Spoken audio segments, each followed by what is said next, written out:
guys, welcome back to my channel, and in today's video I'm going to talk about my very first government exam interview experience। और ये exam मैंने दिया था RPSC assistant professor examination, जिसकी vacancy निकली थी 2023 में, and right now we are in 2025। तो ये काफ़ी लॉन्ग जर्नी रही है मेरी इस एग्ज़ाम को लेके।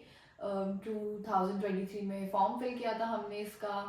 इसके बाद में 7 जनवरी 2024 को I wrote my GK examination, and then on 25 May 2024 इसका सब्जेक्ट का हमने पेपर दिया था।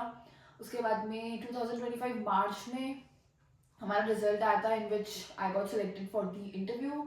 देन बहुत लंबा वेट किया इंटरव्यू कॉल के लिए। उसके बाद finally on 12th of November I appeared for my interview in my morning shift 9 AM at Ajmer RPSC office। तो एक बहुत ही लंबी जर्नी रही थी इस एग्ज़ाम को लेके, एंड आई डोंट नो कि मेरा सिलेक्शन होगा या नहीं होगा। वैसे तो आई एम प्रिटी श्योर कि नहीं होने वाला है, क्योंकि रिटर्न में इतने अच्छे मार्क्स नहीं है, but giving an interview at such a level, ये भी एक बहुत अच्छा एक्सपीरियंस था मेरे लिए। बिकॉज मैंने कभी नहीं सोचा था कि लाइफ में मैं कभी इस स्टेज पे भी पहुंचूंगी कि मुझे एक एक पैनल के सामने बैठ के अपना इंटरव्यू देने का चांस मिलेगा। So I was really happy regarding it, that's why I decided to shoot this video, ताकि और लोगों को भी लाइफ में शायद मोटिवेशन मिल सके इसको देख के, so they can also do well. So interview काफ़ी अच्छा हुआ मेरा वैसे तो। सी इफ 9 AM आपका रिपोर्टिंग टाइम है, you should reach there by 8 AM, 8:30 AM वो आपको एंट्री दे देता है।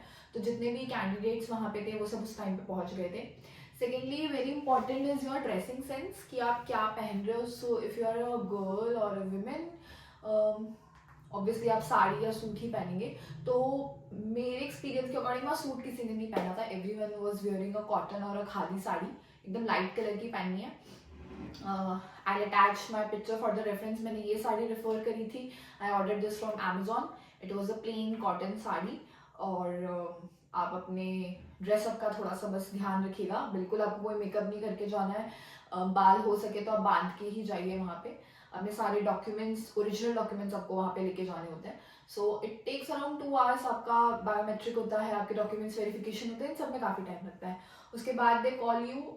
अच्छा, उसमें भी होता है कि वो टोकन सिस्टम होता है, तो आपको टोकन चूज करना होता है कि आप किस नंबर पे वहाँ पे सेलेक्ट होंगे। तो मेरा टोकन नंबर 2 था, तो मेरा सेकेंड नंबर था इंटरव्यू में। बट ठीक है, मैं जल्दी भी फ्री हो गई थी। सो आप जब इंटरव्यू के लिए जाएं तो वहाँ पे गेट खुला होता है, बट स्टिल आपको परमिशन लेनी है, कि sir may I come in.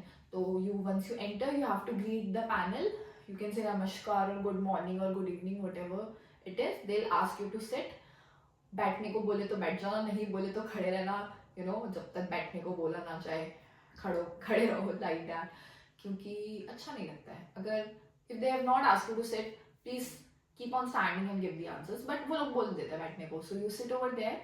And पहले वो जनरल इंट्रोडक्शन से स्टार्ट करते हैं। वो उनके पास कुछ नहीं होता, उनको आपका नाम नहीं पता, उनको आपको रोल नंबर नहीं पता। उनके पास बस एक स्लिप होती है, एंड उस स्लिप में आपके सिर्फ ईयर लिखे होते हैं, किस ईयर में आपने सेकेंडरी किया है, सीनियर सेकेंडरी किया है, फिर आपको ग्रेजुएशन, पोस्ट ग्रेजुएशन, ये सब बहुत ईयर वाइज बस नोट होता है। सो ही आस्क्ड मी कि what I did after completing my masters, क्योंकि ये एग्जाम जब मैंने दिया था उस टाइम पे मैं अपनी मास्टर्स कर रही थी।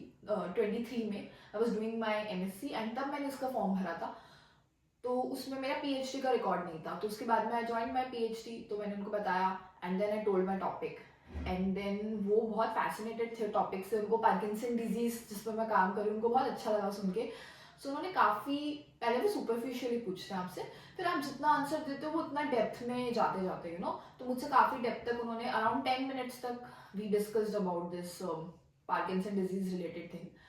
देन नेक्स्टली he asked कि आपका सब्जेक्ट स्पेशलाइजेशन किस में था। So I said molecular and cellular biology. So he asked me questions based on cellular biology. तो उन्होंने मुझसे जो सेल में रेस्पिरेटरी पाथवे होता है, that is the ETS pathway, उसके बारे में पूछा, कहाँ पे होता है। Then you will mention mitochondria की इनर मेम्ब्रेन में। ही ऑल्सो आस्क्ड मी कि F0 एंड F1 पार्टिकल जो है उसके बीच में डिस्टेंस कितना होता है, जो मुझे नहीं पता था। सो आई पोलाइटली डिक्लाइन कि sir I don't know about this. तो उन्होंने खुद ही आंसर बता दिया था फिर उसका। एंड इसके अलावा ही ऑल्सो आस्क्ड मी कि हाँ, क्योंकि one more thing, since I was working on Parkinson, so he asked कि were you associated with any medical college. तो आई टोल्ड देम कि हम एनिमल स्टडी करते हैं, हम क्लिनिकल ट्रायल्स नहीं करते हैं. So he also asked me, did you conducted ethical committee meeting before sacrificing the animals? So yes, I did my ethical committee. उसकी डेट बतानी थी, उसकी डेट मुझे बिल्कुल भी याद नहीं थी, but I am pretty sure उनको क्या पता मेरी एथिकल कमिटी कब हुई थी. तो उस टाइम आपको थोड़ा स्मार्टनेस दिखाना है. मुझे मंथ याद था, I know it was in April 25. तो मैंने कोई भी रैंडम डेट वहाँ पे बोल दिया, ऐसा just 17 April, because they don't know कि आपकी एथिकल मीटिंग कब हुई थी, उनको नहीं पता है. तो आप अपना प्रेजेंस ऑफ माइंड इस तरीके से वहाँ पे चेक कर सकते हो. So I just quoted a random date and he was impressed, like मुझे पता है, हाँ सर आई नो, लेकिन ऑब्वियसली नहीं पता थी. So one that was the thing which was asked. And उसके अलावा सेल बायोलॉजी की क्वेश्चनिंग चल रही थी. फिर रैंडमली जो एक थर्ड पर्सन थे पैनल में, ही स्विच्ड टू सिग्नलिंग pathways. तो ही asked me about nerve impulse conduction, जो मैं पढ़ के नहीं गई थी. ऑब्वियसली बात है, हर चीज पढ़ के नहीं जा सकते. तो नर्व इम्पल्स में उन्होंने पूछा कि कैसे स्टार्ट कैसे होता है. तो मुझे पता था कि वो मुझसे आयन चैनल्स कैसे खुलते हैं, sodium channel, sodium potassium pump, depolarisation, repolarisation, पूरा वो समझना चाहते थे. बट क्योंकि मुझे नहीं आता था, अब जवाब तो देना ही था, तो मैंने स्टार्टिंग में बोलना चालू किया और मुझे 100% पता था कि मैं गलत बोल रही हूँ. But I was over confident. तो मैं बोले जा रही थी और वो सुने जा रहे थे. ही नोस कि I am saying it wrong and I know कि मुझे पता था कि मैं गलत ही बोल रही हूँ. बट मैं बोलती गई. उसके बाद में वो सब एंड में हंस रहे थे कि उनको भी पता था कि मुझे पता है कि I am saying everything wrong. तो उन्होंने मुझे थोड़ा सा बोला कि पार्किंसन पे काम कर रहे हो तो आपको नर्व इम्पल्स तो आना ही चाहिए. मैंने कहा okay sir, I will study about it. उसके बाद उन्होंने, अच्छा यूजुअली क्या होता है, इसके लिए आप टॉपिक प्रिपेयर करके जाते हैं जो आपको वहाँ पढ़ाना होता है. तो मैं अपना GPCR cell signalling pathway prepare करी गई थी. बट ही सेड कि explain urea formation on board. Osmoregulation उन्होंने मुझे बोला था, ऑस्मो रेगुलेशन, यूरिया फॉर्मेशन. तो मैंने यूरिया साइकिल बना दी थी. मुझे याद थी काफ़ी, 80-90% मुझे याद थी, तो आई डिड इट. नेफ्रॉन मुझे पता था क्योंकि मैं कोचिंग में पढ़ाती हूँ छोटे यंग स्टूडेंट्स को, तो उनको मैंने रिसेंटली नेफ्रॉन पढ़ाया हुआ था. तो मुझे स्ट्रक्चर मैंने बहुत सुंदर बनाया. सो ही सेड कि आपकी ड्राइंग काफ़ी अच्छी है. आई वॉज लकी इनफ कि मुझे नेफ्रॉन पढ़ाने को मिला और मुझे बनाना आता था. मतलब हर बार किस्मत अच्छी नहीं होती है. So I explain pretty well. मुझे लगता है कि शायद मैं अच्छा पढ़ा देती हूँ, तो मैंने अच्छा पढ़ाया वहाँ पे नेफ्रॉन.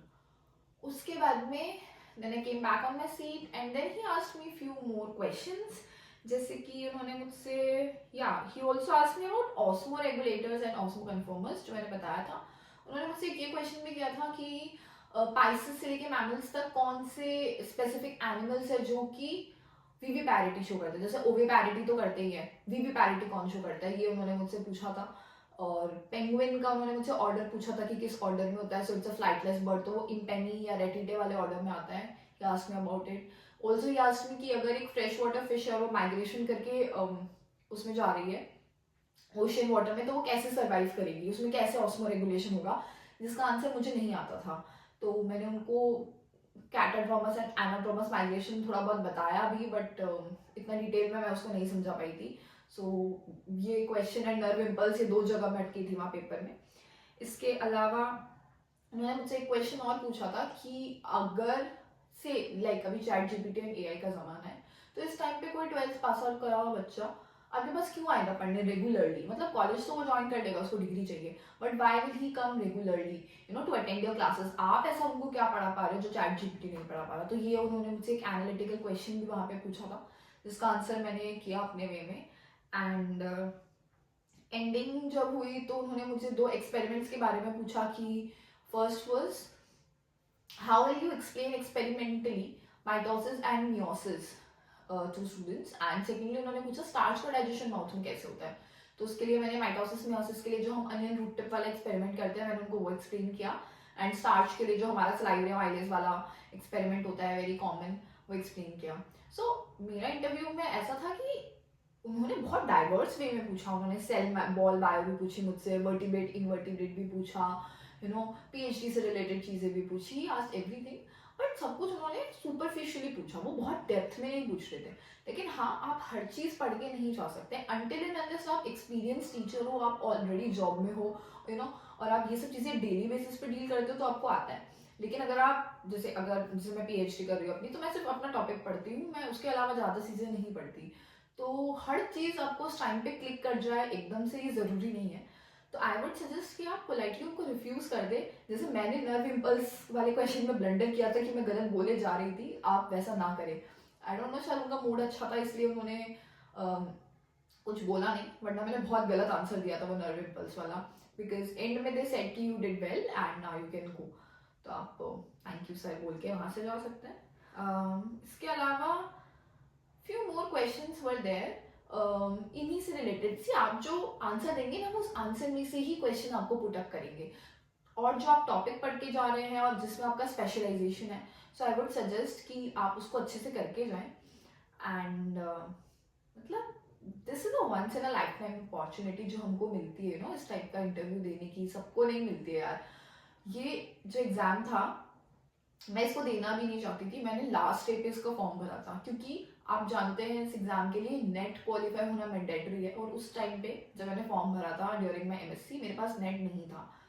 तो my primary focus was clearing NET JRF and not RPSC. But then I thought, आपको भी पता है वैकेंसी नहीं आती है, बहुत ही कम वैकेंसी आती है, 3-3 4-4 साल निकल जाते हैं, वैकेंसी नहीं पता होती है। तो मुझे था कि पता नहीं यार अगली वैकेंसी कब आएगी, तो फॉर्म तो भर देते हैं। तो मैंने ऐसे ही भर दिया था। एंड आई टोल्ड यू 7 जनवरी को जीके था। उसके पहले 25 दिसंबर को मेरा नेट का पेपर था। And I was focusing on net, क्योंकि नेट पहले चाहिए था, आरपीएससी तो बाद की बात है। तो 25 दिसंबर से 7 जनवरी सिर्फ ये 6 या 8 दिन का मेरे पास टाइम था जब मैंने जीके पढ़ी थी। तो मैं बहुत ज़्यादा जीके प्रिपेयर नहीं कर पाई थी इस एग्ज़ाम के लिए। But I was lucky enough कि मेरा सब्जेक्ट स्ट्रॉन्ग था, और क्योंकि मैं नेट के लिए प्रिपेयर कर रही थी और कुछ टाइम पहले मेरा सेट भी क्लियर हुआ था, इसलिए मैं सब्जेक्ट में अच्छा कर पाई थी। सो आई थिंक आपको एग्जाम्स लाइफ में ये सिखाते हैं कि कोई भी एग्जाम के लिए पढ़ाई वेस्ट नहीं जाती। Since I prepare for set and net, I was easily able to crack the written examination of this RPSC। अगर मेरे पास सब्जेक्ट नॉलेज भी नहीं होता, क्योंकि जीके का नॉलेज तो पहले ही नहीं था, सब्जेक्ट नॉलेज भी नहीं होता, तो शायद मैं ये इंटरव्यू कभी दे ही नहीं पाती, मेरा रिटर्न नहीं क्लियर होता। So one exam makes you learn the another thing. इसलिए आई थिंक एग्जाम आपको कभी नहीं छोड़ना चाहिए। मैंने बहुत लाइफ के वर्स्ट सिचुएशन में भी एग्जाम दिए। मैं काफ़ी लोगों को देखती हूँ ना, वो लोग या तो फॉर्म भर देते हैं तो एग्जाम देने नहीं जाते, या फिर पढ़ाई नहीं करते एग्जाम के लिए। क्यों? अगर आपने 1000, 1500, 2000 रुपये लगा के कोई फॉर्म भरा है, तो आपको उसको डेफिनेटली देने तो जाना ही चाहिए, और उसके लिए पढ़ाई भी करनी चाहिए। ऐसा नहीं है कि हम बस ऐसे ही चले गए हैं। You should study for that exam, you know. मैं बहुत छोटा सा एक्सपीरियंस बताती हूँ अपना। जब मैंने नेट दिया था 25 विंटर्स का टाइम था, क्रिसमस, यू नो, तो मैं हुडी पहन के गई थी, क्योंकि हुडी में बटन्स नहीं होते, चेन नहीं होती। So I thought hoodie was a safe option. तो मैं गई, तो जो एग्जामिनेशन सेंटर था उन्होंने मेरी हुडी उतरवा दी थी, because they were like hoodies are not allowed. तो और अंदर मैंने हाफ स्लीव की टी शर्ट पहनी थी। I was freezing. आपको पता है कि ये सीबीटी बेस्ड पेपर है और कंप्यूटर्स होते हैं, तो रूम ठंडा रहता है। ऑलरेडी ठंड थी, उसके बाद भी नेट का पेपर देना was extreme thing. But then I realise कि ये शायद मेरा लास्ट अटेम्प्ट है। मैंने नेट 4th अटेम्प्ट में क्लियर किया था। इससे पहले मैं 3 अटेम्प्ट दे चुकी थी जो मेरे नहीं निकले थे, और मैं 4th अटेम्प्ट नहीं देना चाहती थी, बिकॉज मैं लाइफ में कुछ और करना चाहती थी। But I was like let's give it a try, और मैंने दिया। और मैंने ठंड में, मुझे ठंड भी बहुत लगती है, ठंड में भी मैंने वो पेपर दिया। And see, it's not in your body, it's in your mind. अगर आप यहाँ से जीत गए हो ना, तो यहाँ से कोई फर्क नहीं पड़ता। So I just wrote my net exam in that freezing winter and I cleared it. Similarly, RPSC का जो सब्जेक्ट का पेपर था 25 में, extreme summer, okay, government school में पोस्टिंग आती है, वो स्लीपर्स भी खुलवा देते हैं, बहुत गर्मी थी। फर्स्ट पेपर मैंने दिया, उसके बाद आई वॉज सो एग्जॉस्टेड, मेरा मन था कि मैं छोड़ के चली जाऊँ, सेकेंड पेपर में ना दूँ। बट देन मैंने आसपास के लोग देखे, some of them were literally काफ़ी एजेड पीपल, लाइक 40 ईयर्स के भी लोग थे वहाँ पे, कुछ there were some pregnant women as well, and they were also writing the paper. और उनको देख के मैंने सोचा कि यार मैं कौन होती हूँ, एक 25 साल की लड़की, यू नो, उस टाइम पे मैं थी। तो मतलब मैं कैसे गर्मी या ठंड के लिए ना एक्सक्यूजेस दे सकती हूँ, पेपर नहीं लिख सकती। So I was like it's all in your head, you have to remove this thing from your head, you know circumstances हमेशा बुरे होते हैं, हर बार आपके फेवर में हो ज़रूरी नहीं है। ज़रूरी नहीं सेंटर आपके घर के पास में है, आपके घर के पीछे की गली में है, सेंटर दूर भी आते हैं, आपको जाना ही पड़ेगा। You have to fight for your exam, it is your life. You have to decide कि यू नो आपको कैसे करना है, कैसे नहीं करना है, आपके लिए क्या इंपॉर्टेंट है।